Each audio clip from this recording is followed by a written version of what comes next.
आपण आज एक खास कमल काकडीपासून रेसिपी करतोय। कमल काकडी आणि गाजराचं लोणचं करतोय आपण। घरगुती पद्धतीने, साध्या पद्धतीने आहे, पण टेस्टी असं हे लोणचं असणार आहे। तर हे लोणचं करण्यासाठी आपण काय केलेलं आहे, आपण जे ड्राय स्पाइसेस आहेत, धणे जे आहे, त्याच्यामध्ये मेथीचे दाणे वगैरे, ओवा, कलौंजी या सगळ्या गोष्टी भाजून घेतलेल्या आहेत आणि मिरच्या पण त्यात टाकल्या आपण, काश्मीरी लाल मिरच्या, आणि त्या भाजल्यानंतर ते मिश्रण याच्यात खलबत्त्यामध्ये कुटून घेतलेलं आहे। आता मी इथे गॅस ऑन केलेला आहे आणि या पॅनमध्ये मोहरीचं तेल घेणार आहे। मोहरीच्या तेलामुळे खूप छान चव लागते लोणच्याला, नाही का? कैरीचं लोणचं पण करताना कधी मोहरीचं तेल वगैरे वापरलं की मस्त लागतं। तर आता मी एक साधारणपणे 3 ते 4 चमचे मोहरीचं तेल घेतोय आणि त्याला आपण गरम करूया, स्मोकिंग पॉईंटला आलं पाहिजे ते। आणि त्याच्यानंतर त्याच्यामध्ये आपण मोहरी पण टाकूया।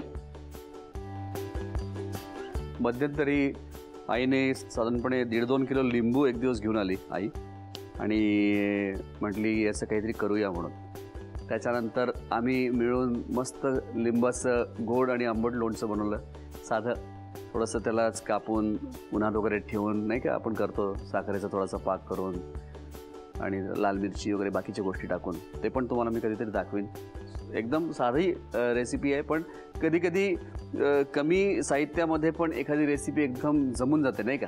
तशी ती आहे, ती पण मी कधीतरी आपण करूया। म्हणजे इथे मोहरी टाकूया आपण, आणि मोहरी तडतडल्यानंतर आपल्याला बाकीच्या गोष्टी याच्यात टाकायच्या आहेत। हिंग टाकायचं आहे, हळद टाकायची आहे। तर इथे मी गॅस मंद केलेला आहे, त्याच्यात टाकतोय हिंग, हळद, गाजर आणि ही आपण धुवून घेतलेली कमल काकडी।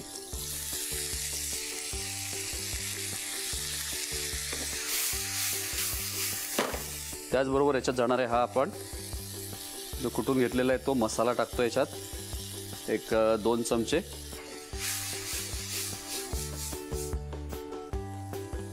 आलं, आल्याचे काप, हिरव्या मिरच्या,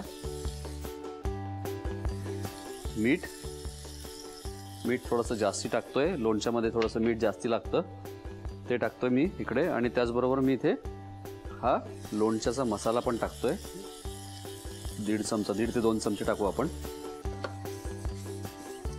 हा लोणचं भारी होणार आहे।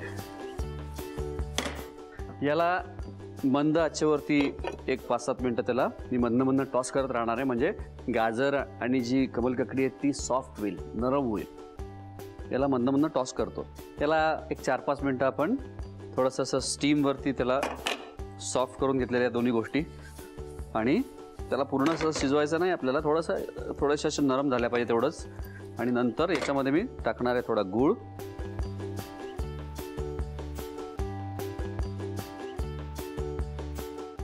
सफरचंदाचे काप नीट परतल्यानंतर त्यामध्ये दालचिनी पूड आणि मध घालून पुन्हा नीट परतून घ्यावं। बटर लावलेल्या ब्रेडवर सफरचंदाचे तुकडे, बदामाचे तुकडे, टुटी फ्रुटी, डार्क चॉकलेट आणि मीठ घालून दुसरा ब्रेडचा तुकडा त्यावर ठेवून वरच्या बाजूला बटर लावून घ्यावं। एका बाउलमध्ये स्ट्रॉबेरी सिरप आणि क्रीम घालून सॉस तयार करून घ्यावा। तयार सँडविच पॅन मध्ये बटरवर ग्रिल करून घ्यावं आणि स्ट्रॉबेरी सॉस बरोबर सर्व्ह करावं।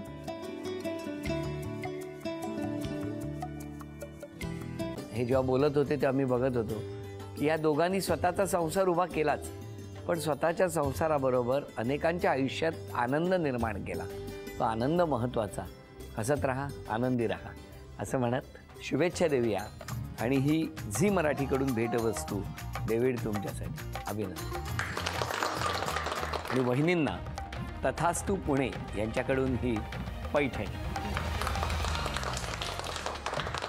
अभिनंदन।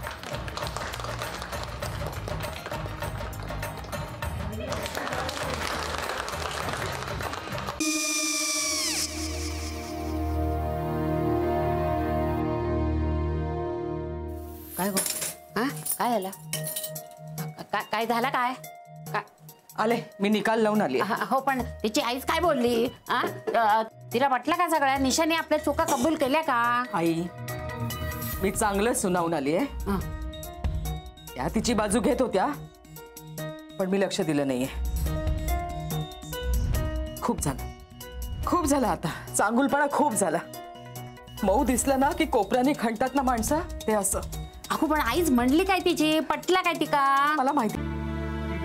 आई मी तुम्हाला नंतर फोन करते. हो आणि आई बाबा जे बोलले त्याचं वाईट नका वाटून घेऊ. सॉरी. सॉरी काय त्या? नेहा आले. आई मी येते. हो काकू येते.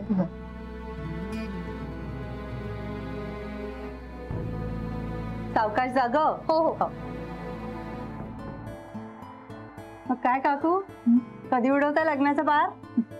बघूया.